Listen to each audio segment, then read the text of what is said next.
even if your voice is rather pleasant, if you just spend some time really thinking about it and becoming familiar with it and playing with it and finding ways to use it optimally, you will find that you will connect with people on a different level.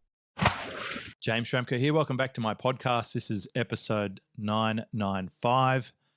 In fact, I'm going to bring my microphone a little bit closer because today I'm chatting with John Henny, a voice expert, coach extraordinaire, star coach to singers, famous singers. Welcome to the show. Thank you for having me. It's amazing having a podcast to get this close to celebrity. I was just sitting next to my wife. She was watching some YouTube video and I looked across and I heard this voice that was familiar to me. And I said, "Oh, that's John." And she looked at me and she said, "How do you know John?" And I said, "Oh, well, I speak to John every week. He's in my program." And she looked at me like, "No way." I said, "Yeah." And she said, "He's famous." I said, yeah, he is. And so now every time I have to do a coaching call, I say, I'm just going up to chat with John. And she's like, "Off you go. You better go. Don't be late." That's fantastic. You're a superstar in our household. Now, just for context, this is a really interesting topic. It's the sort of topic I really like to bring to the show because it's not we're not talking about usual stuff. We're not talking about SEO or traffic or content or online marketing stuff. We're talking about real life skills, which is your voice. And it's such a critical thing that we perhaps don't initially think about when we think about our business, but it's such a critical thing. You've mainly built your fame in the singing side of the business, but I noticed lately you've been talking to business people about how they can use their voice better in business. Can we just sort of capture that direction there? What is it that you're doing with the corporates? Yeah, so what I'm showing them, first of all, the voice, as they've done studies, is the most important way of connecting emotionally. In fact, they did some studies where they had the participants try and intuit what the other was feeling. And when they removed the visual element, their accuracy actually went up because the voice is so important. And voice and music are literally the same thing. They really do think that music evolved from speech. And so I have found when speakers begin to utilize the principles employed by great singers to capture an audience, they can emotionally connect with the listener on a deeper level, be more compelling and more convincing. I'm really resonating with this. A part of my career was working for my grandfather, who was legally blind. He was like Mr. Magoo, right? He couldn't see. He'd walk around with a stick. He'd just tap it around on the footpath, especially if he heard a skateboarder coming or a bike, he'd just start sticking it out to the side a bit more. He was a bit cheeky. And if he wanted to cross the road, he'd just start waving his stick and just walk, right? And just pray that he'd make the other side. Oh, that is like Mr. Magoo. He had a timber broking business. He would buy and sell timber on the phone in his shed in the backyard. And I worked for him. And so he had a desk with an old typewriter and he had a row of phones and an order would come through the fax machine. He was one of the very first people to have a fax machine. And he'd pull it off the thing and he'd like get right up close to it and like the magnifying glass was so big you couldn't believe it. And he'd try and make out the order. But he'd usually pick up the phone and call the person who sent it anyway and just say, like, just going through your order here, can you just confirm to me what your order is? And then he'd have them read it to him. And then he would put that phone down and then he'd pick up the phone and start calling up timber yards and shopping around for the best deal. And he would get paid by the timber yard at 3% brokerage. And at the time I thought, gosh, 3% is almost nothing. But now that I do royalty deals, I realized that a percentage deal is a great way to go. And he would listen to them. He'd try and detect if they actually had the stock or not, or if that was a high price or a low price, all from the tone of how they're talking to him. When he would hang up, then we would talk about what happened. And I realized he knew everything. He could tell everything from their tonality. There's a lot of information in the voice. So much. Well, I took that skill into debt collection, and that was fascinating. My first full-time role in the city was as a telephone debt collector. So all day I was calling people, about 70 people a day, asking for money. So I was really listening to their tonality, and sometimes, the technique we had to do was to have them make a promise for payment. And I could tell if they meant it or not just from the way they were talking. And then when I was out in the field later on doing repossessions, I could tell from the way people were communicating to me if they're likely to kill me or not. It became a preservation technique. And then after that, I ended up in the technology industry. And then after that, I ended up selling. And I think through selling for a living, and the bulk of the selling was not just the face-to-face part. It's when the customer goes and you have to do the follow-up, or before they come and you have to ask them to come in or go to them. That just meant the difference.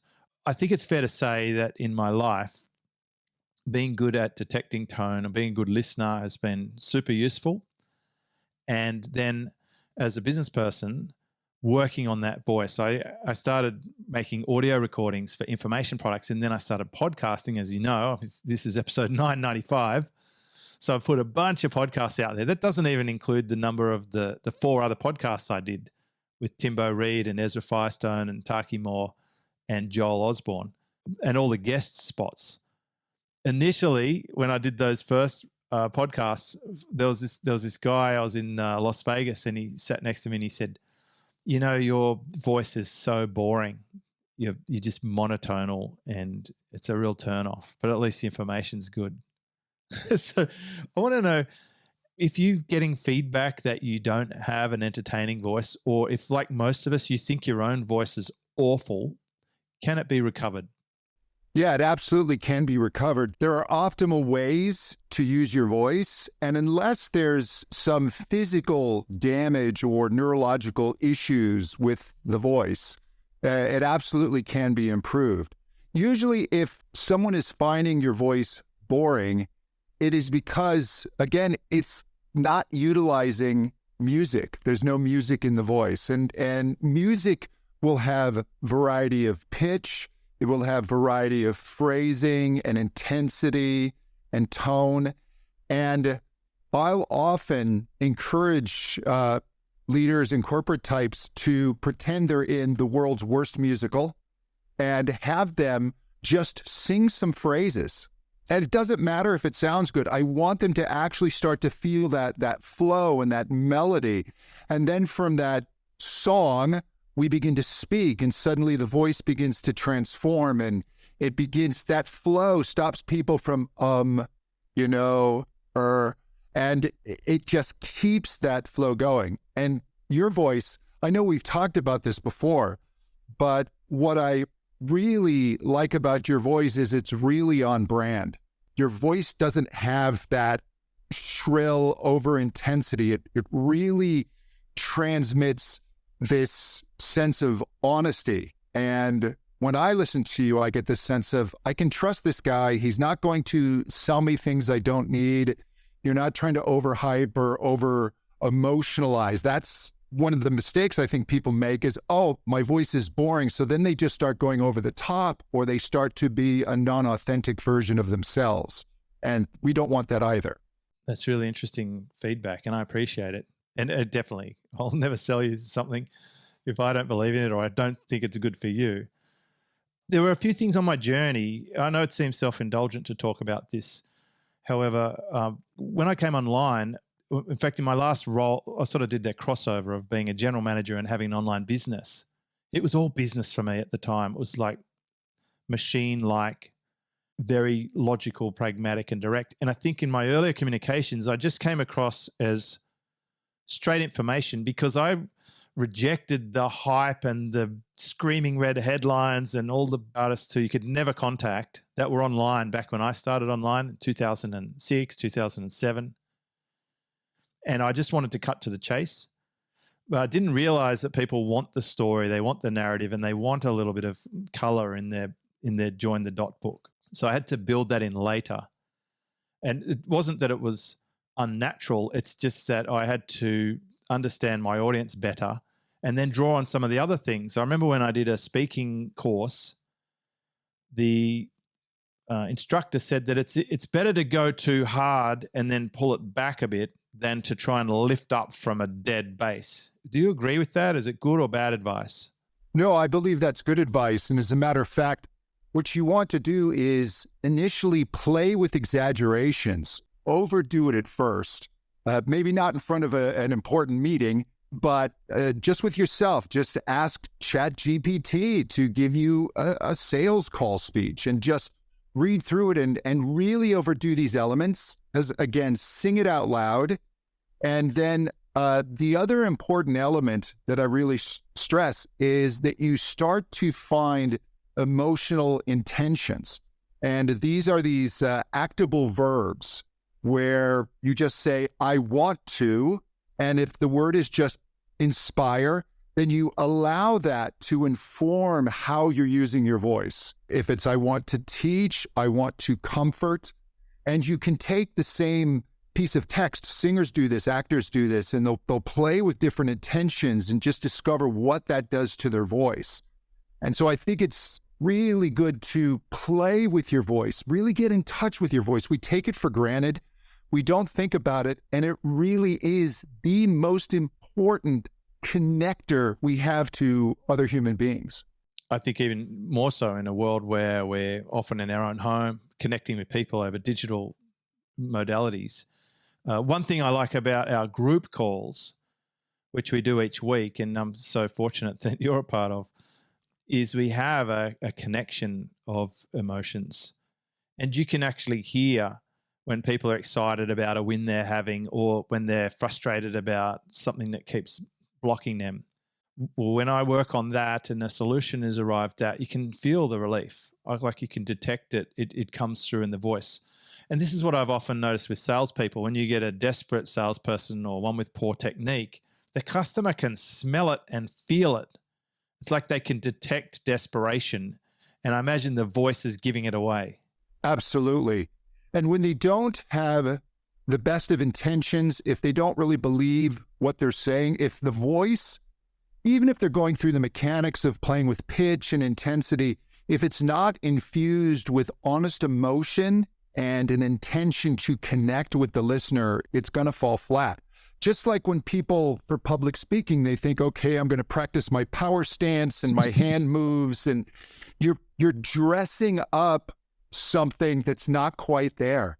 You've really, I think, get your voice working, get it connected with honest emotion and communication, and then worry about your tie. That's interesting. So I think I was using emotion in my voice, and then when I came online, I was pulling some of it out to be more precise. And then when I let it back in, it's almost like a vulnerability. And then when I watch a quiz show or something, or a contest, a talent contest, and when the judge cries and they say, I felt that song, I could see you're being authentic with your feeling. Like, this song is obviously about a relationship you had, or, this happened to you, right? And the singer says, yeah, it was my dad, he had cancer, or it was my girlfriend, we broke up. You can tell that they're measuring how much of that voice is matching up with reality, but they have to put themselves on the line to deliver that. Absolutely. And the one thing that great singers do is they don't just work their voice and the mechanics, and that's what I teach people when I'm teaching them technique. But I tell them, this is not the highest level of singing. The highest level of singing is communication and connection. And so when you have a singer, maybe doesn't have the best voice, but you feel that honesty and that connection and truth, it's compelling. And that's what makes a great performance. And that, you bring up the weekly calls that you do. And that's one thing on my calendar that I put a big red circle on. And my wife will say, the James calls today. I'm like, I know, because it's just so helpful for me in my business to connect with other people. And as you said, you can just hear in their voices when things are really working, the honesty when someone is doing something and it's not going well. And I just love, and I'll just let you know here, just your connection with everybody in that group, I just find invaluable. You really listen, you're really there for everyone, and you have this innate ability when you're solving someone else's problem. You've intuited the rest of us that may be facing the same thing. And so you start talking to us as well. It's quite remarkable. Thanks. Well, it only took me 13 years to develop that. That call's been in my schedule for 13 years. It's just like, it's quite in the online space. It is remarkable. And it's something I want to continue doing. I've even closed down my one-to-one slots to facilitate this group call, because that's where the magic happens now. It's you hear these buzz bingo terms like synergy and stuff. But when you do have that combination of people, it does remind me of when I was a kid. I used to sing in a choir. I think it was the second head chorister or something. And when we were belting out songs in the chapel, and that it's like the teamwork of doing something together was way uplifting compared to just a solo. The same when I was in a musical production at school. We were in this production of Oliver, and I was a workhouse boy. Apparently I was too fat to be Oliver. That was the reason given to my parents. That's a great title for a book. That was in 1983, so I don't think that would fly 40 years later. You couldn't say that to a parent anymore. But I was too well nourished to be a workhouse boy. The feature, they had to disguise me with dirty clothes, etc. But I remember that going to that and being a part of it and performing over and over again. It was so bonding. I love that when you can get it. Now, let's take a few practical insights here. You've already given us a couple. You said we could get a script and then we can practice singing it. You've definitely made me feel better about when I'm singing in the kitchen or whatever. Like I will repeat words but sing them, because I like to play with them, and I've now let go of what people might think or how they would care about it if they caught me doing that. I just don't care anymore, because I like to play with the words. What if there are some cultures, for example, that are more known to be very analytical and precise? Let's take, for example, someone who might be known to be on time. They're known to be machine-like and robotic. Would it be unnatural for them to start having playful intonations and to vary and contrast their conversational tones? It might be at first. I've certainly worked with people from cultures and countries where the intonation tends to be a little bit flatter. It tends to be from parts of the world, you're right, that are a little more precise than others. Like the opposite to someone from like Jamaica, where they just sing in the normal conversation. You could just listen to them all day and it's playful. Exactly. Or Italian, which is almost the perfect language for singing, just the way the vowels and the way that language flows. They do a lot of belting too. Yes, yes. I lived in between two Italians, and they would shout to each other through my kitchen. It was like they were family. Like one side was the mother and the father, and on the other side was their daughter and the son-in-law, and they would shout to each other across the property. But they were having these like I'd never experienced it. The only other time was like a Greek family where they like shout talk passionately. There's a lot of passion going on. Well, my dad was from Glasgow, Scotland, so I certainly grew up with that. You bloody kids! That just gave me a flashback of a dealer principal. When there was this month where I sold more than everyone else in the dealership put together. There was like 6 of us, and I'd sold more than the other 5. Or it was 7 of us, and I'd sold more than the other 6. And he came in, and he was an ex-Scottish like soccer coach, professional soccer player. He's like, you pack of bloody idiots, this guy's running rings around you. And he just absolutely thrashed them, and then he walked out and slammed the door. And then they all just looked at me with daggers like they want to kill me. It was like, but I used to feel concerned when I'd have to ask him if I could just borrow his car to show a customer. Like he'd just know he'd go off. He used to keep his golf clubs in there and dirty little shoes with studs on there and towels. And so I'd have to clean it up and then take it up and show it and put it back and make sure everything was in exactly the right spot. Walk on eggshells. Oh my goodness. Then that Austin Powers movie comes out with that guy that eats children or whatever. I'm like, that's like that guy. Yeah, there was a Mike Myers movie, So I Married an Axe Murderer. And that Scottish character, the dad, was literally my dad. You know, heed, pants, no. Love it. So some cultures, it's not going to be easier for them. It's not. But if you start to embrace this idea of music and you start to hear and find the music, not only in your natural language, but if you're also speaking and selling in another language, and you start to hear how you can play with those sounds and how emotion will change the contour and the accents and allowing passion into your voice, I think that's what's really key. Even if you're in a really analytical business, I work with someone who's a mutual friend, incredibly analytical and incredibly intelligent.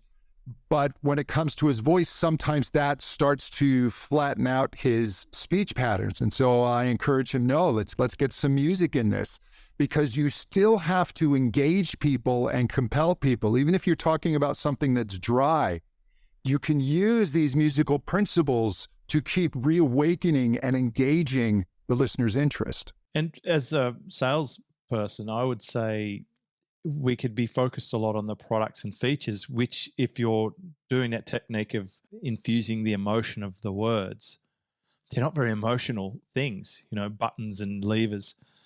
If we can think more about connecting with the emotion of the person we're talking to, the things that they're looking for out of our product or service, we can now start to have a different conversation, but still express the same information. Yeah, if you just take a moment to realize, what is my intention here? As I talk about my buttons and levers, my intention is to educate or to inform. And if you stay in that emotional intention, you're naturally going to have more energy. You're going to be more interesting to listen to. If you just let it reduce itself to buttons and levers and you start to drone, we naturally start to tune out. That's why music always has contrast and different sounds, and great producers, if you listen to a great track, when they come back to a part of the song that has been repeated, let's say the third verse or the third time the chorus comes in, there will be new instruments and new sounds that start to be introduced, because they know they have to keep changing it to keep your interest. And the singer will start to do even subtle things. They'll change the phrasing. They'll start to become more intense. They may start to change the melody a bit. So there are techniques that you can learn to be a far more effective communicator and to keep people interested in what you're saying. I love it. So if you're having the same conversation over and over again, freshen it up. Practice singing is one technique. You can introduce new elements. You can focus more on the emotional outcomes of the thing you're talking about rather than I'm thinking about some languages, they assign sexes to inanimate objects, like a table, etc., or a window. Could be male or female in some languages. So focus on the emotional outcomes so that you're getting more excited or in keeping with that emotion that you're presenting. I imagine this would also be true if you were working in a funeral parlor. You would have to be very careful about the way you're communicating to families, or a doctor, for example, if a surgery didn't go well. These tools in the toolkit are going to be particularly useful to be mindful of. It's interesting you bring up a doctor, because they did one study where they played voices of different doctors, and the listeners were able to, with pretty good accuracy, I think it was over 80%, identify which doctors were more likely to be sued for malpractice. And it's doctors that in their voice, they sounded too authoritarian, too know-it-all, and they didn't have a sense of empathy in their voice.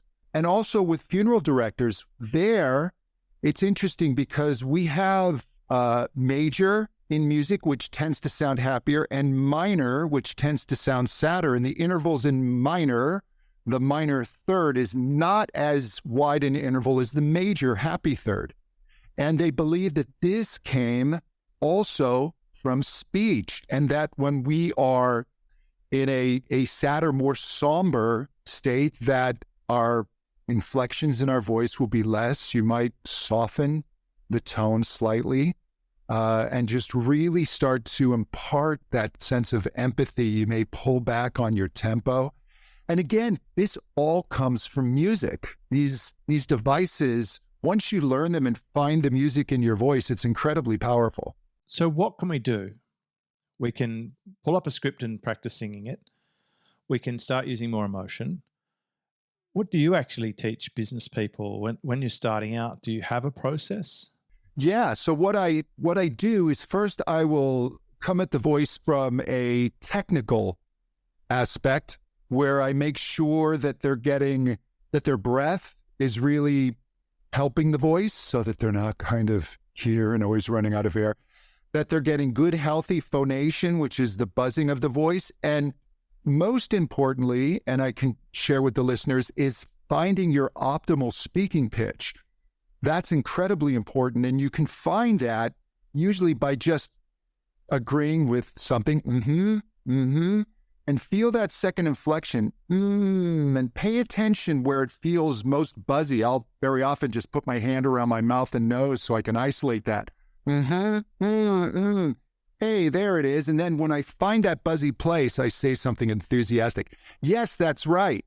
And that's where your voice is going to operate at its best. One of the mistakes people make is we associate deeper voices with more authority, and they begin to artificially lower their voice. And so now they're down here. But if your voice is too low, it loses energy. So in order to compensate, well, then your body's going to start to squeeze. And what happens is we start to overstress our vocal folds or vocal cords, and we can get swelling, we can get all types of issues. So I make sure everybody's voice is working in a healthy manner. And then we start to bring in an awareness of the different musical aspects. We start to play with these and experiment with them. And then we start to connect emotion with the new musical voice. In what format do you do this? Are you doing back and forth videos? Are you doing this in real time? Is it a group or individually? So what I have is I teach people one-on-one. I've also led master classes for groups. Did one a few years ago. I was flown out for executives in the U.S. Navy, and they flew me out to Norfolk, Virginia. And also online courses where people can, at their own pace, just go through these concepts and play with these concepts. That seems like a safe space. I remember when I started acting classes, I was about 20. And the first week they do like breathing and vocals and exercises, some of the things like you were just doing before. The first time I was in a room with other people doing this, I was looking around for the candid camera. I'm like, okay, this has to be a setup. Because I didn't want to drop my guard and do these silly things in front of other people. I felt nervous about it. So I can imagine a remote course or a course people can self-pace is going to give them a really safe place to practice. But these techniques you're doing, these are really awesome things to learn. I'm learning so much on this particular episode. It's always a bit selfish when you have a podcast because I can ask the questions I want to know. And for me, I think getting negative feedback about the sound of my own voice and then over time working on it, and even being aware of things like that there's sometimes when you're going to be more into recording than other times, and trying not to record when you're in a suboptimal environment or don't feel right. And then when you do feel good, to go for it. Being aware of those things over time has given me a better sense of how to manage it. And then also just reducing the amount that I actually care if people don't like the sound or whatever, because I've had enough good feedback from the actual content that, I'm working on making the content be delivered better. I'm working on being more interesting and entertaining, but at the same time, I'll never vary from being me. And so that's probably more important to me than anything else, is to be the person I am in all modalities. And so now I just don't pull back. When I'm on the podcast, you hear more stories, you hear more real reactions, because that's the way that I want to play it with my personal brand now, is I want to just share with the world what other people have seen behind the scenes. But it's interesting because as you talk and you're explaining how you want to be more yourself, you can hear your voice, the pitch starts to come up, like you're allowing your voice to express what it is that you're feeling. And part of this training is to just break through our bad vocal habits, to stay vocally healthy. If you're not vocally healthy, to get the voice back into shape so that it can sound at its best, and then just allow it to be this conduit of emotion and connection, which it is the primary way we connect emotionally with other people. Can you share a story, John, about someone who was having challenges with their voice in a business context who you've helped, and what kind of changes they experienced? Yeah, I remember I had someone come to me who was a trial attorney, and he was having some serious issues with his voice, to the point where when he was in social situations, he would find ways to get away from people so he didn't have to talk. It was very hard for him to be heard, and it absolutely impacted his business, because imagine, he wasn't a criminal attorney, but I would imagine you're on trial for your life, and here comes your attorney, and your attorney talks like this. I'd be incredibly frightened. So I worked with him on finding his optimal speaking pitch. We also worked on resonance, which is an incredibly important aspect of your voice. As a matter of fact, if you don't like the sound of your voice, it's likely that it's a resonance issue. And that really is just how our throat and mouth interact with the sound waves created by the vocal cords to either enhance them or to make them kind of dull or unpleasant. And we worked on that. We did some singing exercises, but not as extreme as singers do, but just so he can begin to feel that in his voice. And then I remember after a few weeks, he came back and he was just thrilled. He went to a party. His voice sounded great. He felt confident. He was able to talk with people.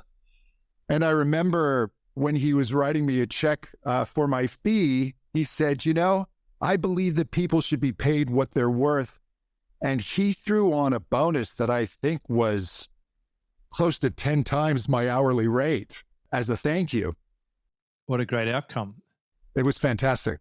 The big takeaway is that no matter where you're starting from, there is such a thing as like a tune-up kit that can help you figure out where you're at, give you some tools to find the optimal setting, and then you can use that to develop and improve. And then as you use your voice in life, which is privately, professionally, you should notice a change in the way you feel about yourself and the way others react to you.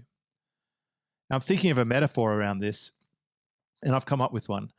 I noticed something when I was in the car industry, was that depending on the kind of car you drive, people in the traffic behave differently around you.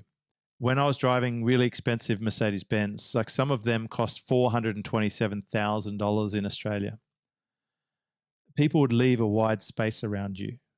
They don't harass you. They don't go near you. They actually defer authority to you, and like they let you do what you want to do. And you'll notice a lot of people who drive Range Rovers drive like that. If I got a trade in some little runabout, nothing special, people start cutting you off and getting too close to you or tailgating you. It fascinated me. And it's happened a couple of times recently where I've observed the exact same thing, where I was temporarily in a smaller vehicle and people take their liberties. Then you get a more expensive, larger size vehicle and they give you space and you're now the alpha. I think if you have a great voice, it would be like driving a luxury vehicle on the roads, and people will give you a little bit more respect. They'll defer a little more authority to you. And we can probably think of examples of people who had amazing business voices who have been able to orchestrate great outcomes. I'm thinking, of course, a lot of those presidential leaders with famous speeches. That would have to be the pinnacle of how you use a voice to command the sentiment of a nation. Absolutely. And I've watched, even in presidential races, there are those where their voices start to fail them and they have trouble speaking towards the end of the campaign, and they're struggling through their speeches. And you want to communicate health and strength and vitality. And when your voice is just croaking and you're having a hard time speaking, that's not what people are going to pick up. And one of the problems is people don't notice their voice until they're having a problem with it, until they've lost their voice or their voice hurts. That's when maybe they'll seek out a voice doctor, and then I'll get sent people from the voice doctor, and it's the first time they've really paid attention to their voice. And look, even if your voice is rather pleasant, if you just spend some time really thinking about it and becoming familiar with it and playing with it and finding ways to use it optimally, you will find that you will connect with people on a different level. I love that. Just a technical thing, because people always ask this if I ever talk about podcasting. How important is it to get the right equipment to help your voice if you're using a headset or you're on Zoom calls? Because that's going to be a lot of people on this podcast. They mightn't be face-to-face. Like I'm using a digital sound processor, high-quality microphone here. I used to use crappier equipment, a different microphone over there, which if I were to use, you'd be shocked how bad it is. I'll give you an example. This is my old microphone, right? Do you think it's worth people getting good quality microphone to give their voice the best chance? I think it can be helpful. So much of the gear today, even the lesser expensive gear, is pretty good. And it does a pretty good job of capturing the voice. I mean, certainly you can improve that, but I would rather be using my voice well on a cheaper microphone than not having my best voice on a $10,000 microphone. Good. Yeah, I got the answer I was fishing for, and I'm pleased to hear that. And I've noticed people who can speak perfectly well without any amplification in a room. They command the room, and you know they're using techniques. So, John, we've listened to this episode. We're a big fan now of John Henny. We're obviously going to go and look at all your singing breakdowns on YouTube because they're really fascinating. But how do we get our business voice coach? Have you got a website address you'd like to share with us? I really want to get your message out there, and I want people to not have to suffer with a substandard vocal situation in business. If you're aware you want to change, how can people get your help? They can go to compellingspeaker.com and they can find out information about my course, and also if they want to work with me one-on-one or have me come and work with a group. I love it. Thank you so much. And also thank you from a personal point of view for all the contributions you give each week in our group call. You like coming, I like coming to that call. It's a great group. And when we can access experts like yourself and in other fields and bring them together, that's what I love about it the most. Well, thank you. The call's a highlight of my week. We're going to put this up at episode 995 at jamesschramko.com. We'll put a link to John Henny's sites, his YouTube channel and socials. Follow, buy. This guy's the real deal, and such a privilege to have talent like this on this podcast. See you next time. Hey, so my podcast is coming up to episode 1000. And I'm wondering if you want to be a part of it. What I want to hear about, if you've been listening to my podcast over any length of time, have you had a success from it? Have you had an insight from it? Did you have a favorite guest? Was there one soundbite you heard that had a big, profound impact in some way in your life or business? Do you just have any general comments or thoughts that you would like to share? that will go out into this episode. So my team are collecting a couple of audios and videos. You could use Loom, like I'm recording this on, or send audio if you prefer, or a private YouTube video, whatever. I'd be keen to get you to send some special memory of the podcast to my team to support at jamesschramko.com. Keep it short, please. Just keep it under a minute or 2 minutes. And we might be able to include that in the episode 1000 and have a celebration around this show. Thank you so much. This is James Schramko.